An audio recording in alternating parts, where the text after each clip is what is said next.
I know for me growing up, I'd always believed that, vaccines had really saved the world, and that they protected us and our children and our families from infectious disease. And I know we're going to be covering that in the workshop about actually the reality with how vaccines work versus acquiring real immunity. That's right. And of course, there are ways to build up the immune system. There are ways to the nutritional protocols. We're going to be covering so much at this workshop. Obviously, parents have a lot of questions about vaccines, and the ones who are thinking of not doing it, they're like, what can you get out of it? No school, no shots.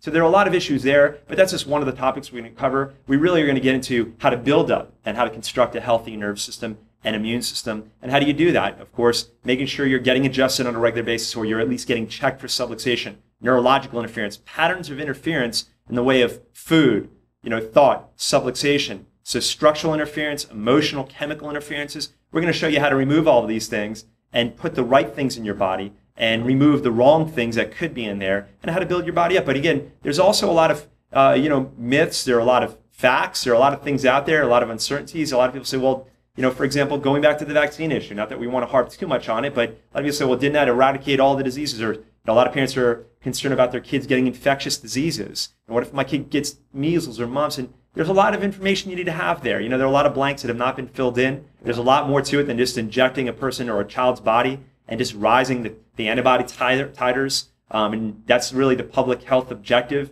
There's a lot more to it. It's like, well, what are the ramifications of the chemicals being injected, the virus being infected or injected into that child? What about the historical data? That actually some experts suggest that a lot of it was manipulated by the pharmaceutical companies to show that the vaccines were working. In fact, it's now known historically, and any epidemiologist will tell you this, that viruses, infections are cyclical in nature. They kind of ebb and flow. They wane and then they come back. And they do this naturally with or without the vaccines. And so this is something you want to learn about. If you're a parent, you really want to get this knowledge. And we want to empower you, arm you, equip you, so you can live a life with faith in knowing that there's this incredible power that God's put in your body that can protect you. As long as it's enhanced and given the right resources and tools to stay strong, it can protect you.